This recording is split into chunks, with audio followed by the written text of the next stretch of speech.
On the evening of March 3rd, 2021, 33-year-old Sarah Everard left a friend's house near Clapham Common in South London.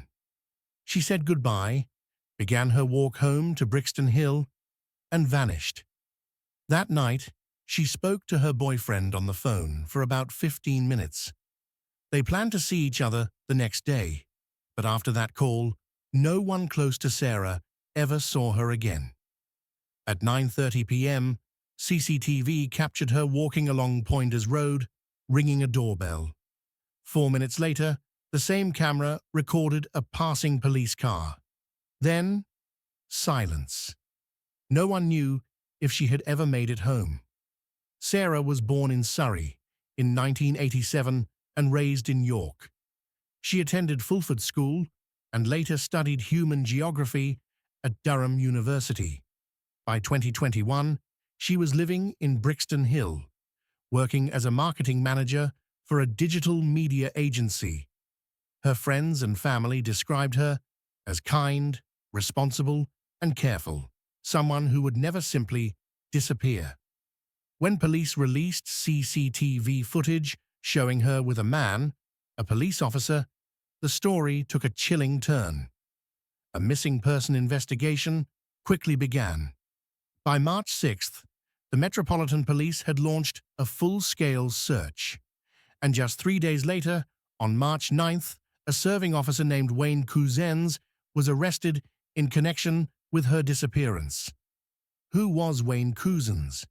Wayne Couzens was born in Dover in 1972. He attended Castlemount School and worked as a mechanic in his family's garage before joining the Territorial Army. Between 2002 and 2018, he moved between military and police work, first as a special constable in Kent, then as a firearms officer.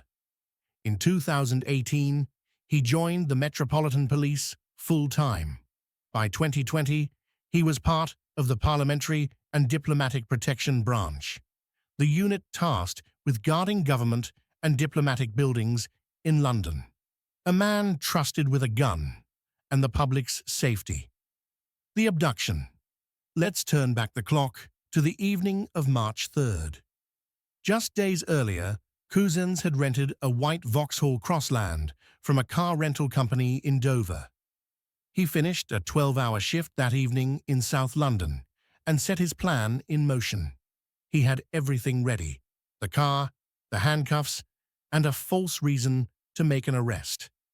Sarah Everard was in the wrong place at the wrong time. Walking alone in the dark, she caught his attention. He pulled over, showed his police ID, and told her she was under arrest for breaking COVID restrictions. That lie would be the last thing she ever heard from him. He handcuffed her, placed her in the back of the car, and drove away. But Couzens didn't realize that several cameras had already captured them together, on a bus CCTV, on a dash cam, and even witnessed by a couple passing by. Those fragments would later become the key to solving the case. At 11:43 p.m., Couzens arrived in Dover. He transferred Sarah into his personal car. Between midnight and 1:45 a.m., his phone pinged in the Shepherdwell area. During that time, he raped her, then strangled her to death. Sarah was gone before 2:30 a.m. on March 4th. CCTV later showed Couzens buying a bottle of apple juice and water from a petrol station soon after, calm, methodical. Around 3 a.m., his phone signaled near Ashford. In the days that followed, police discovered some of Sarah's clothes and remains hidden in a refrigerator in the woods. Investigators believed Couzens had stored her body there before burning it to destroy evidence. He crushed her phone and threw it into water, but a fragment of her SIM card was later found in his car.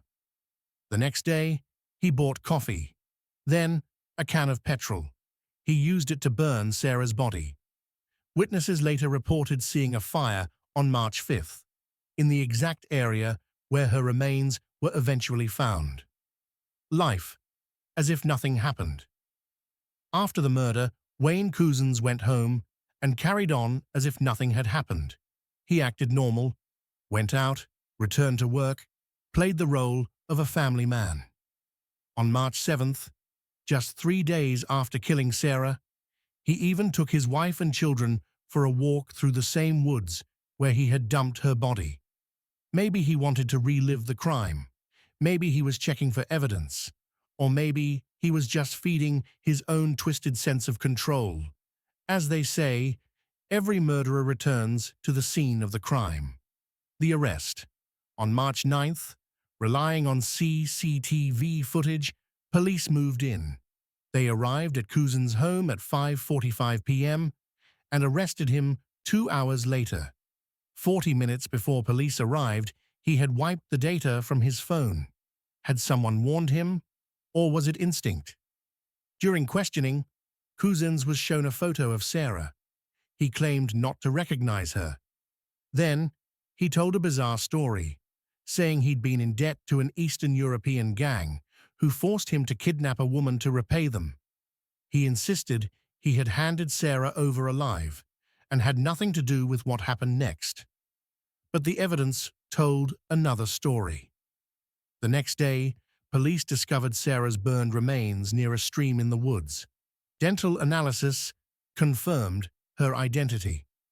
At Couzens' house and car, investigators found gloves, handcuff keys, a homemade knife, and a broken piece of Sarah's SIM card.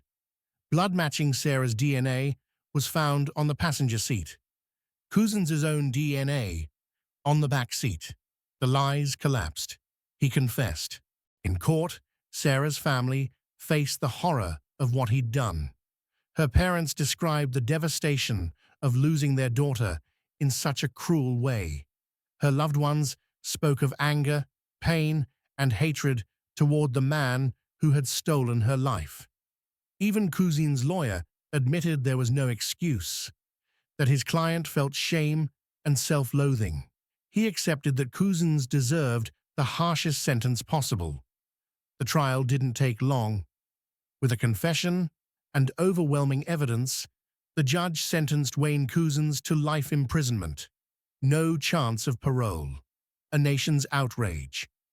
The verdict sparked national outrage. Police associations condemned Couzens, calling his actions a betrayal of everything the uniform stands for. The Mayor of London vowed to make the city safer for women. Prime Minister Boris Johnson addressed the collapse of public trust, promising reforms and more women in the police force. And Metropolitan Police Commissioner Cressida Dick publicly apologized, calling the crime a stain on the force's history. But as the investigation continued, even darker truths came to light. Reports surfaced that several complaints about Couzens' behavior had been ignored. Just 3 days before Sarah's abduction, a report of indecent exposure by a police officer had been filed, but wasn't linked to him. And back in 2015, a similar incident in Kent had also been overlooked. His car was even spotted near the scene, but no one followed up. Later, it was revealed that Couzens was part of a police chat group under investigation for misogynistic, racist, and homophobic behavior. The question on everyone's mind was chilling. How could a man like this remain a police officer? If the warnings hadn't been ignored, would Sarah Everard still be alive? Across the UK, women gathered to mourn Sarah. Vigils and memorials spread from London to Edinburgh. They lit candles, laid flowers, and demanded change. But during one of these vigils, police moved in to disperse the crowd, arresting mourners, stepping on flowers. It reignited public fury, deepening the divide between the police and the people they're meant to protect. Sarah Everard's story became a symbol, not just of a horrific crime, but of a system that failed to keep her safe. It forced a nation to confront the uncomfortable question: if you can't trust the police, who can you trust? A young woman lost her life, not at the hands of a stranger in the dark, but by someone sworn to protect her. That truth still echoes, hauntingly, through the streets of London. In memory of Sarah Everard. May her story never be forgotten.